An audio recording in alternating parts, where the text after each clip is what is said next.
Overlord, the multiverse, Chapter 87, interested in becoming devil avatar. I couldn't help but chuckle at Sona's directness. Yes, Albedo is also a supernatural being, I confirmed with a nod. And yes, she's fully aware of it. I couldn't help but notice the exchanged glances between Sona and Reyes. It seemed my revelation about Albedo's supernatural nature had only fueled their suspicions further. Well, I couldn't blame them for being curious. After all, it's not every day you meet someone with a walking, talking succubus for a sister.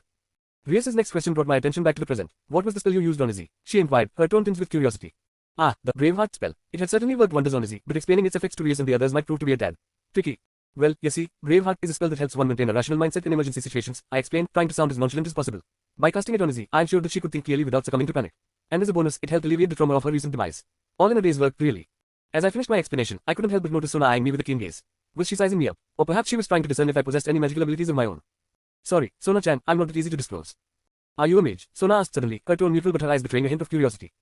I couldn't help but chuckle at the question. Me, a mage. Now that was a hilarious thought. I won't call myself a mage, but I know some trigger too. Sona sighed after hearing my answer. Well, I suppose we all have our ways of getting by in this world, she remarked, her tone tinged with a hint of amusement. Just as the conversation was settling into a comfortable rhythm, Reyes interjected with a question of her own, catching me off guard once again. Hey, Alex, are you interested in becoming a devil? She asked, her voice curious yet casual. Reyes' question hit me like a bolt from the blue, and without a moment's hesitation, I blurted out my response. I'm not interested, I said quickly, my words coming out faster than I could process them. There was no need for contemplation or consideration, the answer was clear in my mind. And even by millions, no, billion chance I said yes, they won't be able to convert me into a devil because they don't have power. Reyes' eyebrows raised in surprise at my immediate response, but her expression remained curious, prompting me to explain further.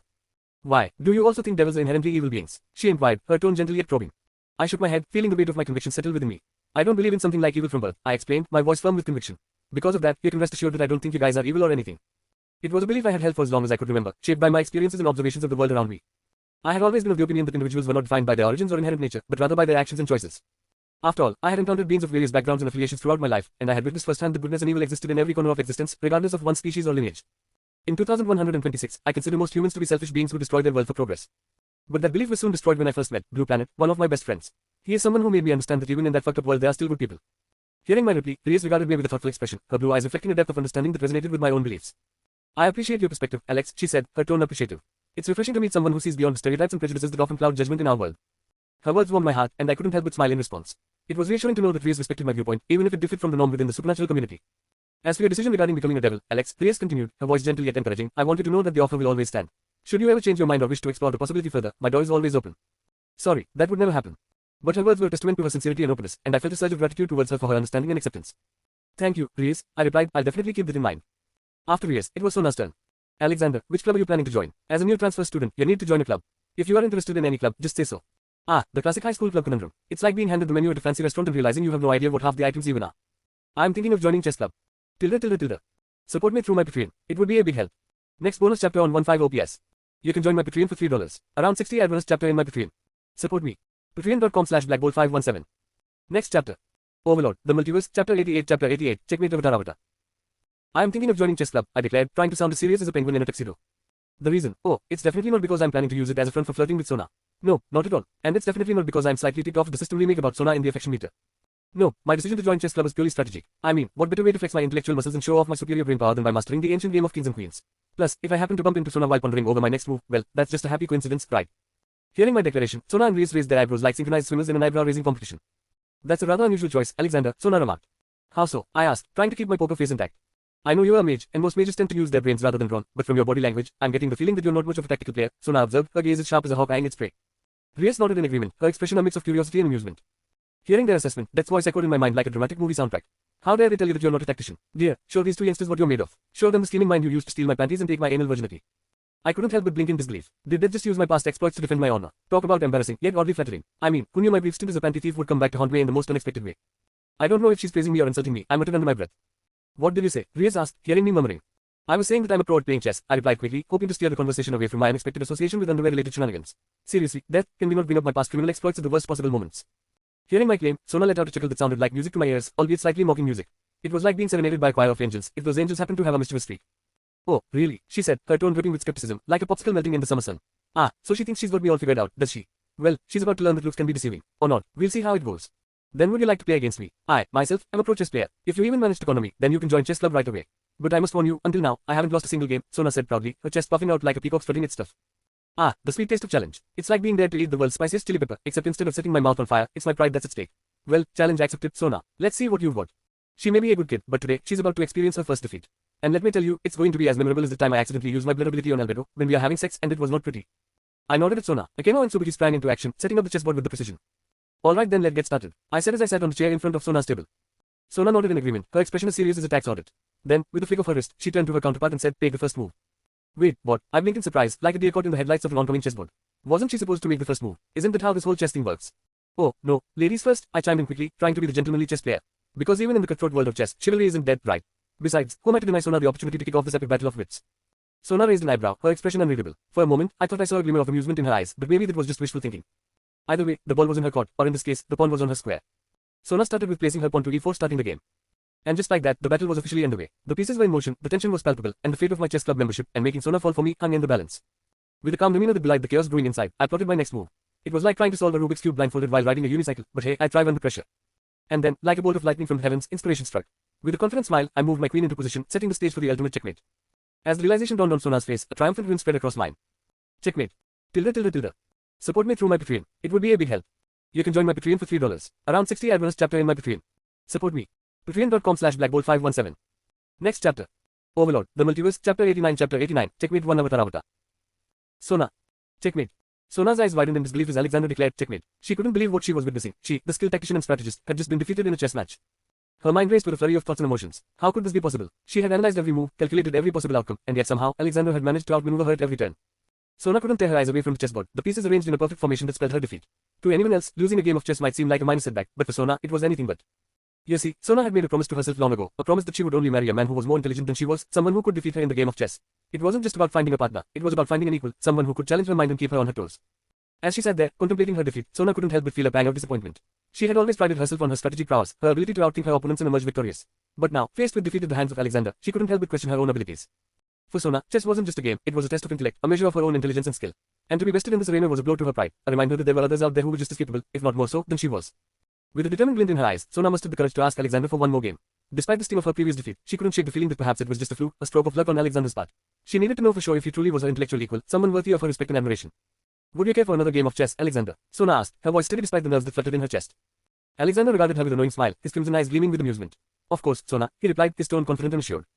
As they set up the chessboard once again, Sona felt a renewed sense of determination wash over her. This time, she would give it her all, leaving nothing to chance. Checkmate. As Alexander declared checkmate once again, Sona's heart sank with the weight of defeat. Despite her renewed determination, she couldn't shake the feeling of inadequacy that washed over her. It seemed that no matter how hard she tried, Alexander always had the upper hand. But what Sona didn't realize was that for Alexander, this match wasn't just another victory to add to his collection. In the world of Overlord, where he was hailed as the strongest player for 12 consecutive years, victory was not merely a matter of skill, it was a result of meticulous planning and strategic prowess. In the game of Overlord, there was no room for coincidence. To remain at the top, one had to be not only powerful but also cunning and resourceful. And Alexander had honed his skills as a master strategist, earning him a reputation as one of the most formidable commanders in the game. For Alexander, chess was just a watered-down version of the strategic battles he had fought countless times in Overlord. Every move he made on the chessboard was a reflection of his years of experience and expertise in the art of war. As Sona pondered her defeat, she couldn't help but feel a sense of awe and admiration for Alexander's abilities.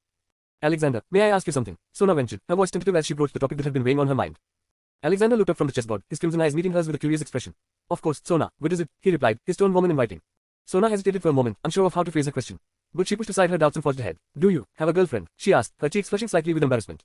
Alexander's smile widened at her question, a flicker of amusement dancing in his eyes. Yes, I have.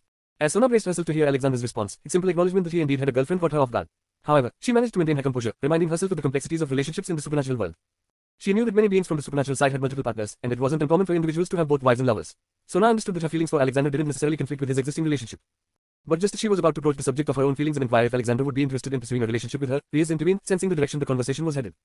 Sona, let's take a moment to think things through, Reyes interjected, her voice raised with concern. This is a big decision, and it's important to consider all aspects carefully.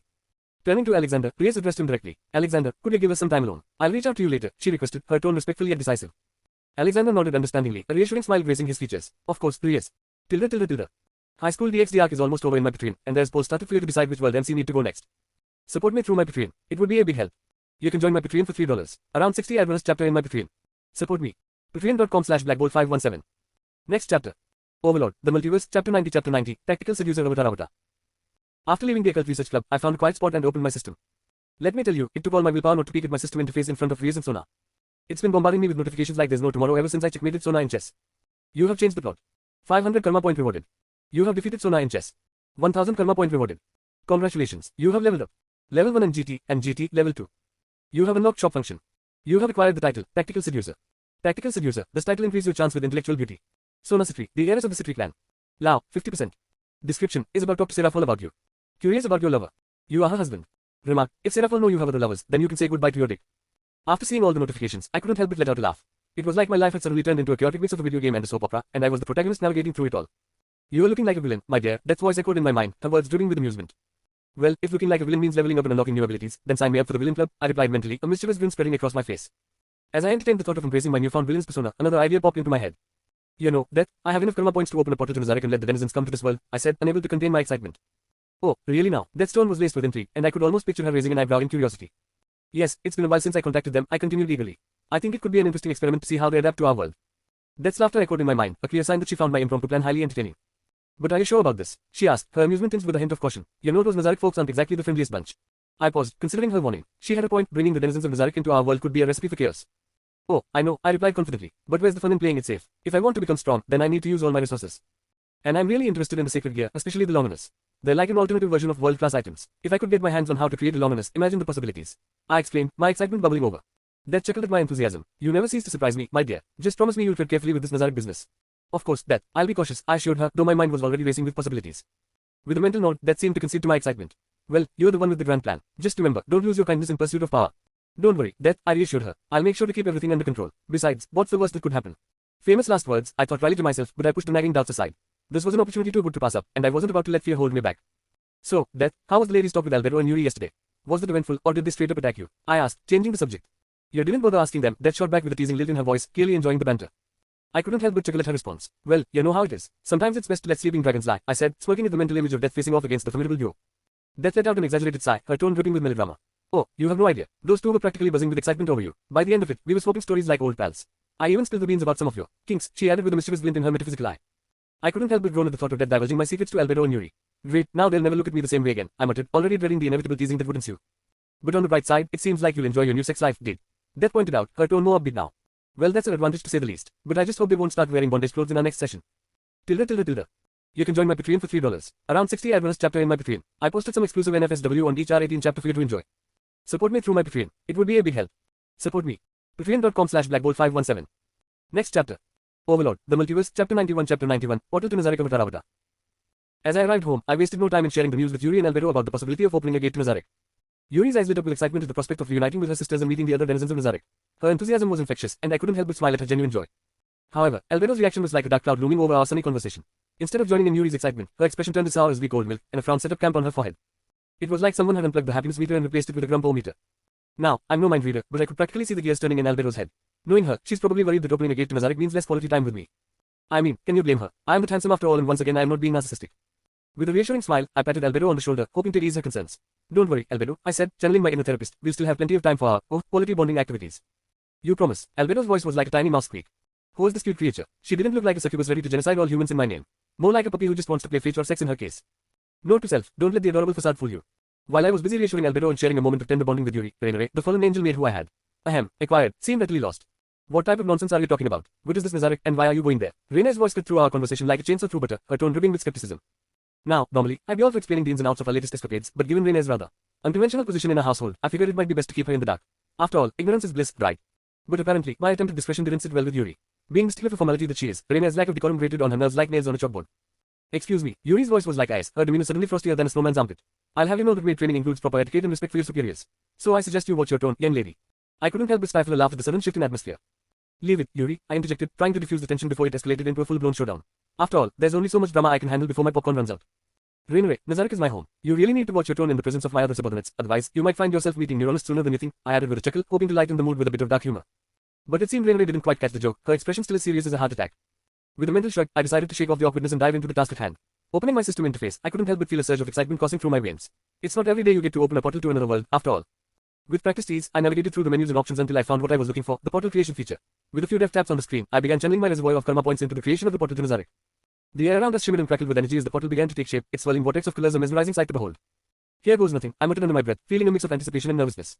With a final flourish, the portal stabilized, its surface rippling like a pool of liquid silver. Stepping forward, I gestured for Albedo, Yuri, and Rainere to follow me. Shall we? I said, flashing them a confident smile. Without hesitation, Albedo and Yuri stepped through the portal, their expressions was of excitement. Rainere hesitated for a moment, her gaze lingering on the portal's shimmering surface. Are you sure about this? She asked, her voice tinged with uncertainty. I nodded reassuringly. Trust me, Rainere, it'll be an adventure you won't soon forget. With a determined nod, Rainere took a deep breath and stepped through the portal, disappearing into the swirling vortex of colors. Tilde. You can join my Patreon for $3. Around 70 ad bonus chapter in my Patreon. I posted some exclusive NFSW on each R18 chapter for you to enjoy. Support me through my Patreon. It would be a big help. Support me. Patreon.com/blackbolt517. Next chapter. Overlord, the multiverse, chapter 92. Back to Nazarick Avatar. Rainaway couldn't believe her eyes as she stood before Alexander, transformed from a fallen angel into a maid.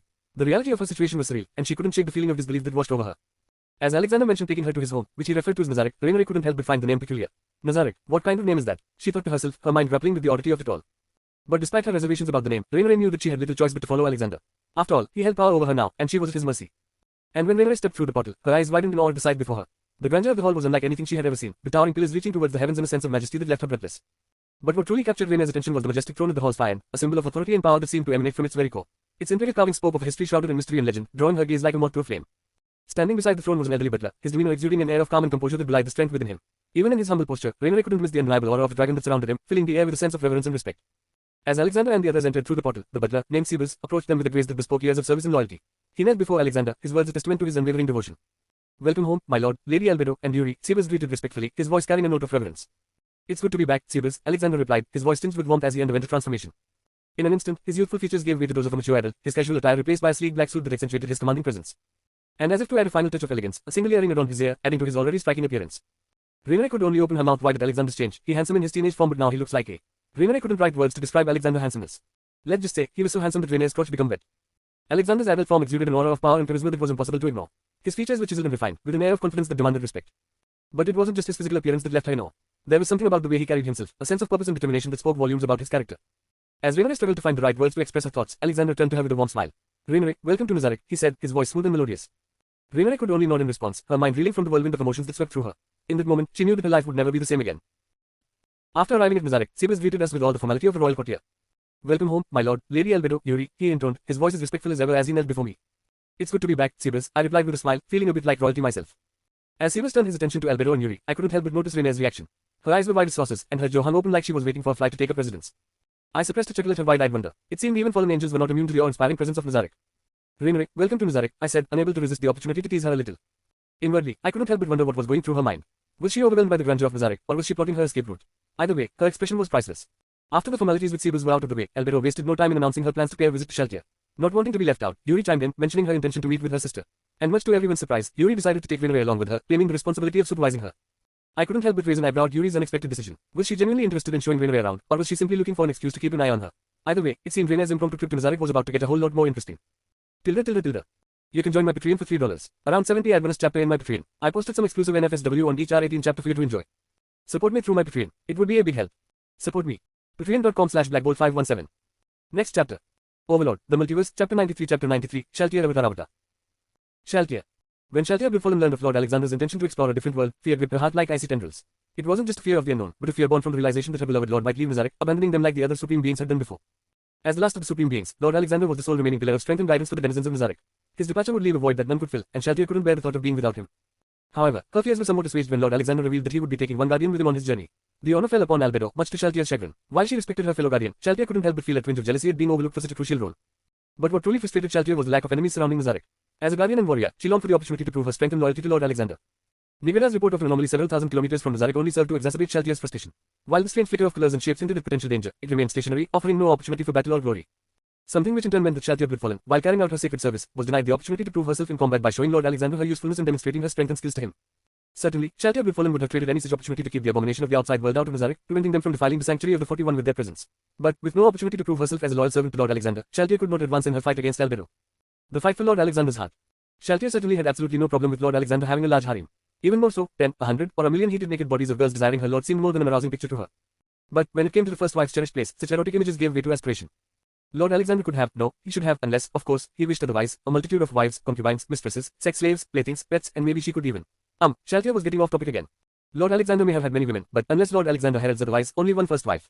And here, Sheltia was not about to yield to Albedo even if the latter outranked her in rank as head of the Flow Guardians. Her rank meant nothing in such a matter, unless Lord Alexander indicated otherwise, of course. And so, when Albedo suddenly appeared on her floor, a wide, smug smile on her face, Sheltia knew that the following news would not please her at all. And Albedo being here means,